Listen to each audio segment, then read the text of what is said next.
우리나라 대중교통에 이것이 나타나자 BBC, CNN, 로이터 등의 해외 언론사가 뜨거운 반응을 보였는데요. 대한민국의 놀라운 대중교통 특징이라니 이것은 과연 무엇일까요? 여러 사람이 한꺼번에 이동할 수 있는 교통수단을 의미하는 대중교통은 정해진 노선과 시간에 따라 운행되어 일상에 편리함을 주는데요. 우리에게 가장 익숙한 대중교통은 버스와 지하철이 아닐까 싶습니다. 그중 서울시 시내버스는 무려 1949년부터 운행되었는데요. 서울승합 등 17개의 회사가 서울시로부터 사업 면허를 받아 273대의 버스로 거리 곳곳을 누볐다고 합니다. 이게 우리나라 최초의 버스 운행이냐고요? 놀랍게도 아닙니다. 우리나라 최초의 버스 운행은 대구에서부터 시작되었는데요. 대구역을 중심으로 팔달교와 동촌까지 운행하였으며 지금과 달리 정류장이 아닌 곳에서도 승차가 가능했다고 하네요.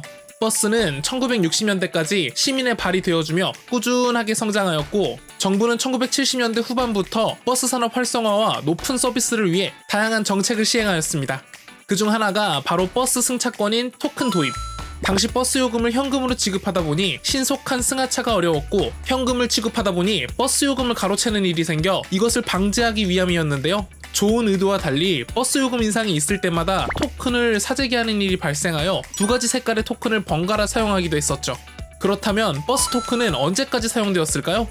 바로 2008년인데요. 1996년 교통카드제를 본격 실시하며 1999년에 토큰제를 폐지하였지만 토큰제를 비교적 늦게 도입한 대구는 2008년까지 토큰을 사용했다고 합니다. 그렇다면 또 다른 대중교통인 지하철은 언제부터 운행되었을까요? 바로 1974년인데요. 1970년대 초 해마다 늘어가는 서울의 교통인구를 버스로 감당하기에는 역부족이었고 이러한 문제를 해결하기 위해 지하철을 도입했습니다. 우리나라 최초의 지하철은 종로선으로 현재 서울 지하철 1호선을 뜻하는데요.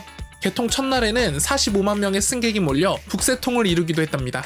지하철은 등장과 함께 빠르게 자리 잡기 시작했고 지방 사람들에게 동물원보다 더 보고 싶은 서울의 구경거리가 되기도 했는데요. 1984년에는 서울 지하철 2호선을 1985년에는 3, 4호선을 개통하며 4개의 노선 116.5km의 지하철망을 완성하기도 했죠.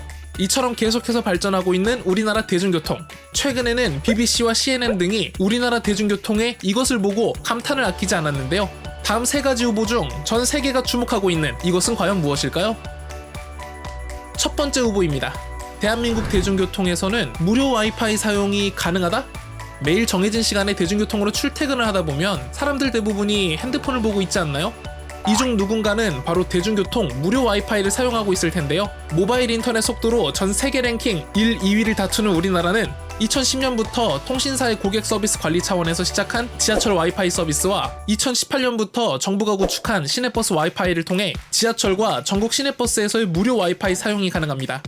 2020년에 완료한 전국 시내버스 무료 와이파이 구축은 전 세계 최초인데요. 2019년 5월부터 2020년 10월까지의 누적 이용자 수는 무려 4억 2천만 명에 이른다고 합니다. 또한 한국철도는 KTX와 ITX 새마을호, 전동열차, 누리로, 관광열차에서만 가능하던 무료 와이파이 서비스를 무궁화호로 확대하기도 했는데요. 대부분의 대중교통에서 무료 와이파이 사용이 가능하다니 이쯤 되면 전 세계가 주목할 만하지 않나요? 두 번째 후보는요. 바로 지하철과 버스 내에 자유로운 환승이 가능하다? 우리나라는 지하철 선진국이라고 자부하는 일본에도 없던 환승 할인을 우선 도입한 나라로 지하철과 버스 간 이동이 자유로운데요. 2001년 서울시에서 환승요금 할인 정책을 시범적으로 도입하여 50원의 환승 할인을 지원했던 것에서 더 나아가 2004년에는 대중교통 통합요금제를 시행하며 본격적인 환승 할인 제도를 선보였습니다. 대중교통 환승은 수도권을 기준으로 최대 4번까지 가능한데요.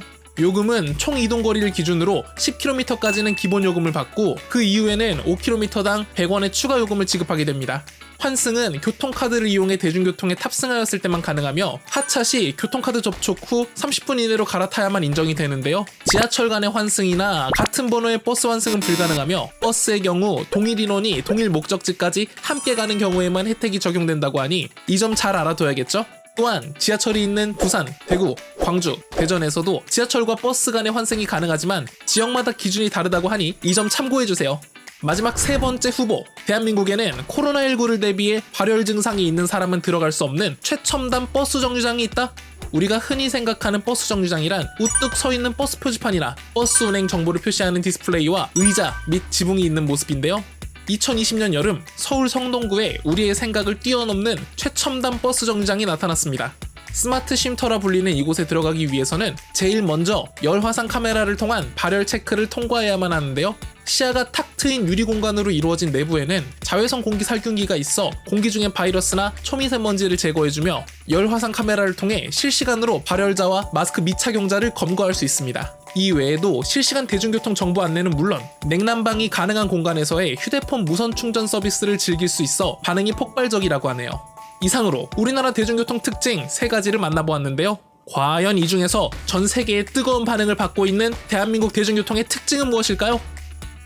그것은 바로 최첨단 버스 정류장인 스마트 쉼터입니다.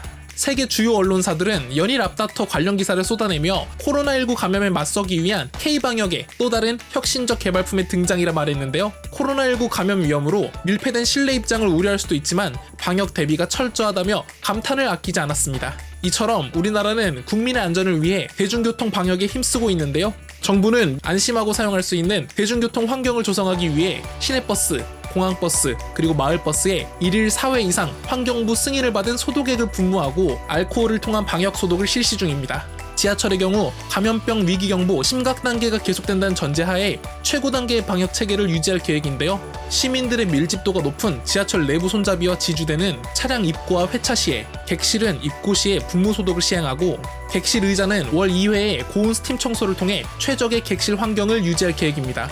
또한 KTX는 매일 4.5회 이상, 열차와 전국 철도역은 매일 2회 이상 소독, 방역하며 곳곳에 손소독제 비치 및 향균 필름을 부착하고 있는데요. 서울, 용산 등 전국 41개 주요역에서는 순차적으로 발열 측정기를 설치하고 열차 내 취식 금지와 마스크 착용 등 코로나19 예방을 위한 방역 지침 준수를 위해 최선을 다하고 있습니다. 버스, 지하철, 열차 등의 방역 소독과 다양한 조치들로 다소 불편함이 있더라도 서로의 안전을 위해 많은 이해와 협조가 필요하겠죠?